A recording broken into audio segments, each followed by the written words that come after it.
Hi guys, it's Erin from Ginger Florals. I wanted to take you guys along today for the last batch of seeds that we're going to be starting in January this season. There's just a few different types and there's some of my favorites, so I wanted to walk you through some more of the details on them. We're going to be seed starting with snapdragons, stalk, foxglove, and then sweet peas. So let's start with the let's start with the snapdragons. Most people are familiar with the bedding plants that you find at most garden centers. These that we grow are very different. They have the same basic shape, but they're tall. They can be up to 3.5 feet tall, and have some of the biggest, most gorgeous flowers that you'll ever see. So to talk through how we grow them in 72 plug cell trays. You can start them in 128s, but for my purposes, to be as efficient as possible, I start with the seed cell tray size that I don't have to pot it up. It'll be the same all the way until it goes into the ground. You also have the option to grow in this zone, in zone 8B. You can grow snapdragons you can start them in the fall and overwinter them into the spring. I have done that. I did that last year with marginal success. We are so rainy. I don't know if you can hear it back there, but it's so wet, and then the occasional deep freeze. It was too fussy for me, and I probably lost half of my plants over the winter. So for me, it's easy enough just to start them in the spring, and then I don't have to worry about it. When we put them out in the field, we will space them at 9 inches apart, and we'll pinch the flower. So when the flower gets 3 or 4 inches tall, we'll go back in and cut about half the height off, so there's still a few sets of leaves, and that will encourage the snapdragon to put out several stems instead of just that first one. That first one would come on earlier, and it would be super strong with a thick stem. But you get equally strong long stems when you pinch them. You just have to wait a couple weeks longer, but you get multiples. So if you cut one, you can get 2, 3, 4 off the same plant on that first if you pinch it. So snapdragons are actually edible. We don't grow them for that. We grow them because they're so beautiful, and they play a key role into our bouquets. They also have a 7 to 10 day base life. If you cut them when only the bottom third of the florets have opened for each stem, if you cut them, you put them in cool water, and they'll be good for, like I said, 7 to 10 days. There's a couple things to note about snapdragons though. When you cut them, they're what's called, I think, geotropic. If you just put them into a bucket by themselves and they splay over, if you don't wrap them up and stand them upright, they try to stand up straight. So if they're laying down in a bucket and they reach like this, you end up with a bent stem, and once they do that, there's no correcting it. And while that can be absolutely gorgeous in a flower arrangement in a vase, if you're making mixed bouquets, you want straight stems, or if you're selling to wholesale. So I will cut them and wrap them in craft paper in bunches to keep them upright, so they don't do that. Now I want to talk about the varieties that I'm going to grow. Snapdragons have 4 different groupings of types of snapdragons. So, and it all depends on how and when they grow and bloom. So group number 1 is the early spring. They're the first to flower. They like the short days and the cool temperatures. Group number 2 is a little bit later. They'll bloom later, a little bit later in the spring, and they're also really good for if you want to sow them so that they bloom in the fall, because they also like somewhat shorter days and cooler temperatures. Group 3 is more the late spring, early summer group, Uh, they bloom definitely later than the first two, and it's just a matter of day length, same as everything else.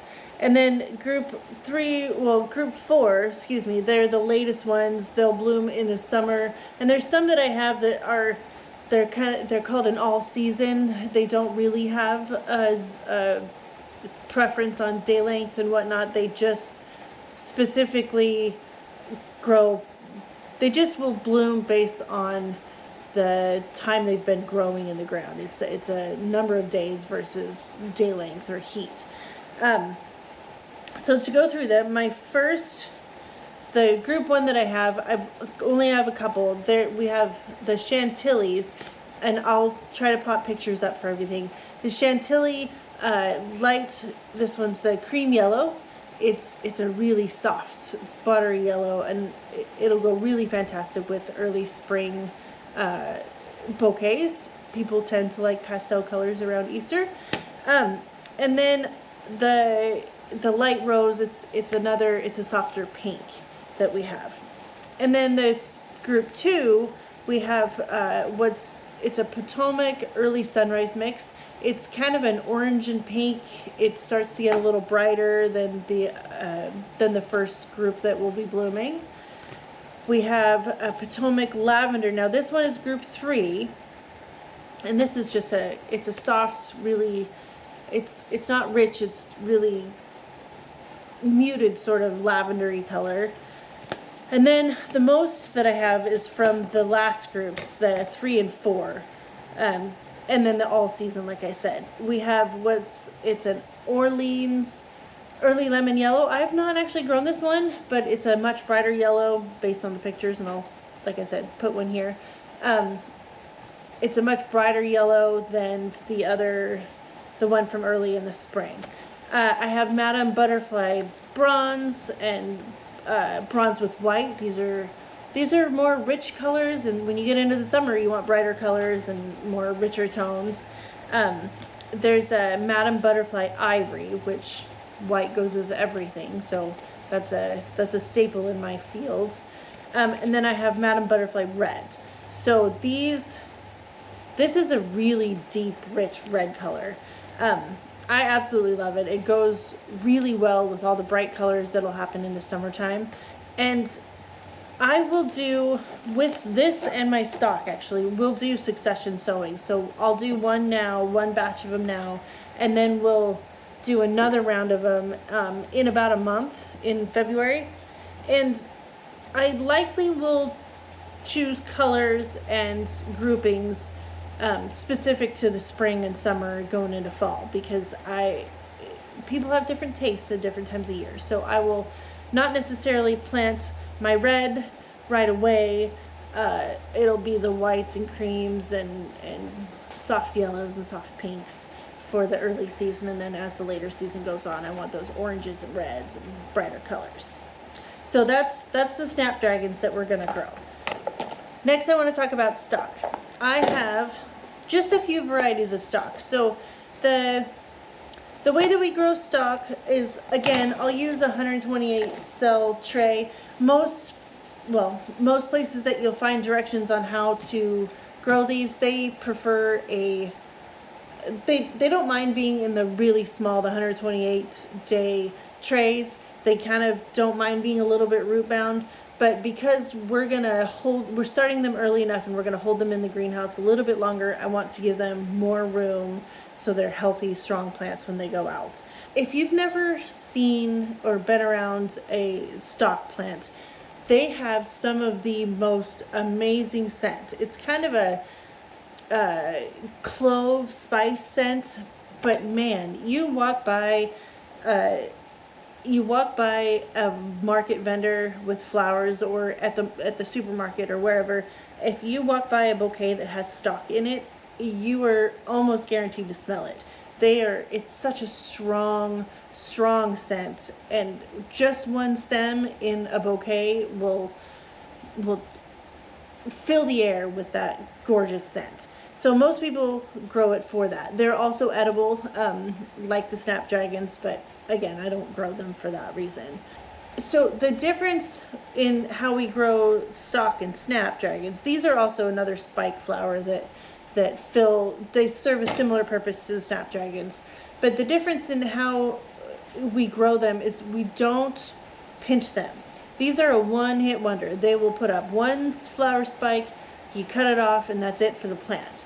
Snapdragons can produce multiple flushes throughout the season if you let them. And the other thing about stock is when I go to put them in the field, it'll be 6-inch spacing rather than 9-inch spacing, because there's just one bloom. They don't need near as much room as a snapdragon does. You can select for double flowers in stock. About 50% of what you grow will just be a single bloom, but I don't bother with that. It's kind of a painstaking process, and for me, that little bit, even if it's just a single flower, the scent is still enough to fill the bouquet, and I don't worry about it. Though the big double flowered ones are absolutely gorgeous. Half of your flowers will be that. So for me, it's not worth going through the effort. Stock, they can have anywhere from a 5 to 10 day base life once you cut them. Again, same thing. You want to cut them when the first, I don't know, 1/3 of the florets have opened on, excuse me, have opened on the bottom of the stem. So that's stock. The varieties that we're growing, there's no groupings or whatnot. They're all pretty much the same. I have an iron cherry, which is kind of it's a pink color. Iron purple, rose. It's a deeper rose or pink color. Cat's double white, again, like with the snapdragons, white goes with everything, so it's a standard. And a vintage brown, and it's kind of a moody color, not necessarily the best for market bouquets, unless you have the type of customers that I have, that they like the more interesting color palettes, thankfully, because so do I.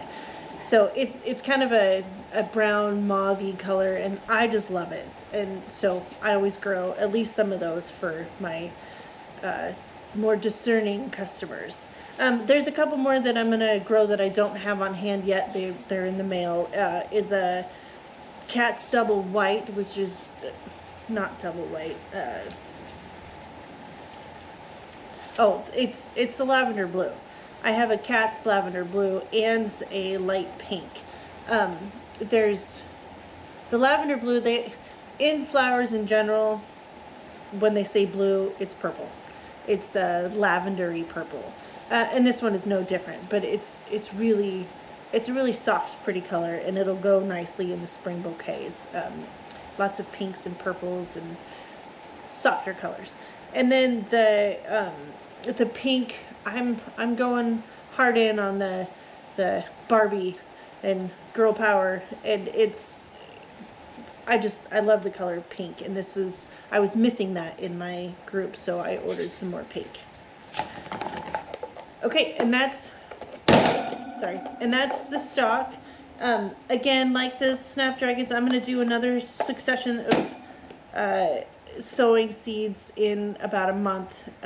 The first group I'll plant out, they'll bloom about the same time. I will tear them all out and plant another crop in that row, and I'll have a whole nother row that is full of snapdragons in stock for later in the season. So the next thing I want to talk about is foxglove. So if you're from around here, the Pacific Northwest, Zone 8B, you'll notice that foxglove seems a little strange. It's a wildflower here. It grows in the edges of the forests, in the meadows. It grows everywhere. The difference with what these are is that they are hybrid. They've been hybridized for color. So the ones that we see everywhere around here, which are gorgeous, by the way, I'm really grateful that those are our wildflowers, but they're mostly purple, like a lavendery purple, and some whites, and a mix of the two. These particular ones that I'm going to grow are Dalmatian peach.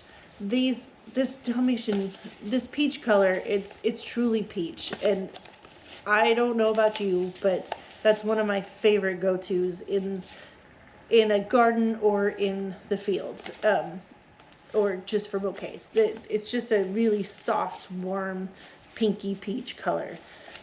The other thing about foxglove is that normally, for all the varieties that are wild and most that you can buy seeds for, they're a biennial. A biennial just means that they grow, you start them in the summertime, they grow on and get real hardy over the winter, and then they'll bloom the second year. That's how they work in nature, so that's how we force it to work in the fields if we're going to cultivate them. But this particular variety, this Dalmatian peach, it's a first year bloomer. So I'm going to start them now, and they should, if all goes well, they should be able to go out into the fields and bloom this spring, late spring, early summer. I will grow them in, again, the 72 cell plug trays. These will get 12-inch spacing because the plants are they're pretty good size. And these do a second flush of flower if you let them. The first one is generally kind of like the snapdragons. It's a thick stalk, big tall plant or flower, and then the subsequent flowers are much smaller. Not small, but the comparison, they're a lot thinner stems, and which are actually easier to work with in a bouquet. And smaller petals, the whole thing. They're just lovely. I have some out there that are already pink gin. They're a soft pink color that I started last summer, and they should bloom as a biennial. Excuse me. And then this summer I will start another. I'll start another batch of pink gin because I like that color a lot as well. The purples that are wild everywhere, I love them. They're beautiful, but they're not specifically what I'm going for in my bouquets. Okay, so that's the foxglove that I'm going to start. The last one I want to talk about is sweet peas. So these are not the edible sweet peas that you grow in your veggie garden, which those are lovely as well, but they are these varieties that are grown for cut flower have long stems, big gorgeous blooms, and they're not edible.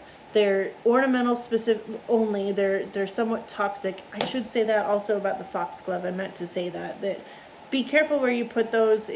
I wouldn't put it around a kid's playground, or just be mindful that they are toxic to pets and people. Sweet pea is the same. The seeds, every part of it, the stem, the vine, the flower, the seeds, everything is toxic. If you don't eat them, you're just fine. So I just wanted to put that out there. The way we grow sweet peas, they're a vine, so I grow them along the fence line of my fields, and then I'll put some extra hardware cloth up higher so that they have more room to grow. And I plant them 8 inches apart. They will grow. I will start these in these great big cell trays. There's only 50 in each tray, but sweet peas have a really long taproot, and if you don't give them enough room, they won't thrive. They need to be able to grow deep, put lots of roots out before you put them out into the field. Sweet peas are like snapdragons, so that you can, in this zone, you can grow them starting in the fall. They're, again, a little more particular than I want to deal with, so I will start them in the spring and then plant them out along the fence line. The way I plant them, I will dig a bit of a trench, probably 8-10 inches deep. Fill the bottom of that trench with compost, because these are heavy feeders. They like a lot of nutrients to grow strong. I'll dig a trench, fill it with compost, plant them in there, and then just train them up the fence line. And they're just so gorgeous. They have sort of a nostalgic feel. When I have them I usually sell them in bunches by themselves. People who want sweet peas just want sweet peas. and people will walk by and they'll get some of that scent and they will come back, and I hear so many stories about people's grandmothers and their gardens and how sentimental that flower is, and I can understand it. They're just so soft and sort of nostalgic. I don't know a better word to use for that, but I absolutely love them, and I will grow them even though they're time consuming. You have to cut them every few days when the first flower on a stem starts to open. If you don't keep up on deadheading them or cutting them to sell, they'll go to seed and then they'll stop blooming. And the last thing about these is that the vase life is also relatively short. If you cut them at the right stage, you can get between 4 and 7 days of vase life.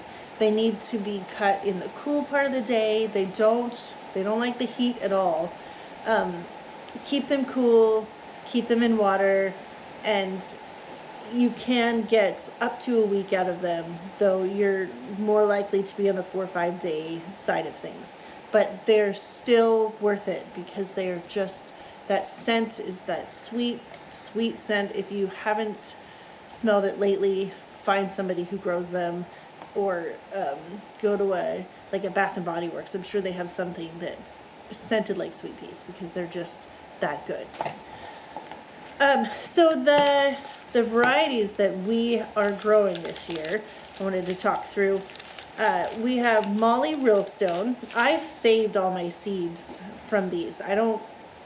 Unless I have a crop failure, I shouldn't have to ever buy seed again. They're really easy to save. When it gets to the end of the season, you just let them bloom out and harvest the seed pods and save them. So I have Molly Rillstone, which is a really soft peachy pink color with big blooms. This is one of my favorites. It's one of my customer favorites too, those big, and they come on 10-inch stems sometimes, depending if the weather is good for them. They absolutely love it. This color, it also goes with anything. If you do weddings or table arrangements, these fill that extra little sparkle that you can't find anywhere else, and they add just the hint of scent that you want. And the pink, like I said, all in on pink. I just love this one. The next one that I'm growing is my second favorite, is Oban Bay. It's kind of a old world looking color. It's a blue, an actual true blue, but it's kind of a muted sky blue with whites, and the flowers they're probably 2 inches a piece with a spray of 4 or 5 on every stem, and their stems are again another 10 inches, 12 inches tall.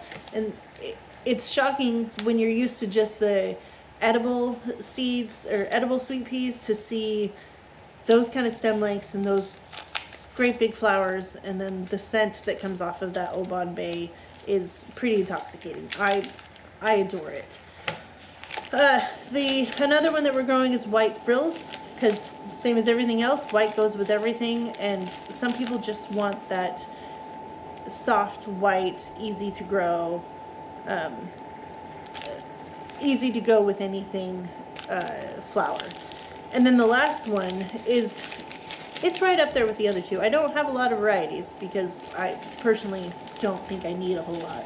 The few varieties cover the gamut. So this one is called Blue Shift. You can find the seeds on, I think, the Floret website, but they come out in this purple color. They come out in this really purpley color. It's really saturated, and then as the flower ages, it turns blue, like blue. It's the coolest thing.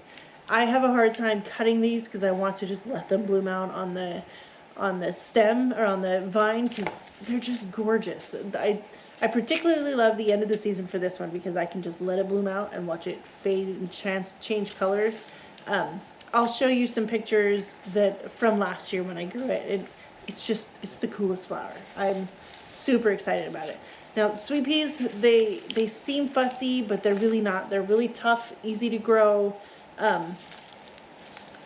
Yeah, so I'm gonna spend my day. I'm not gonna walk you through or show you all of that because this is long enough, and you've seen me start seeds before. But I'm gonna get these all sown today and under lights, under heat. Yeah, today's a good day to be in the greenhouse with the amount of rain that's going on right now.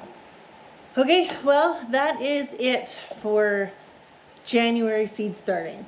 The greenhouse is already pretty full, so I'm gonna have to do some figuring, get some more tables in here to move some of these are all my geraniums and scented geraniums and coleus and whatnot. I'm gonna have to deal with all of those to make room for all the seeds.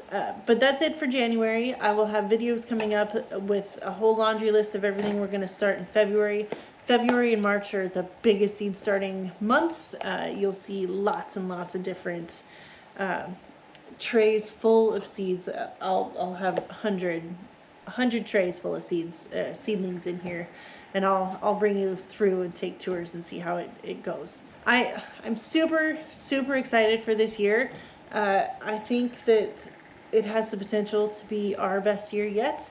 I'm so glad you guys are here to walk the journey with us. If this was at all helpful, please consider subscribing to the channel, and we will see you in the next one. Thanks, guys.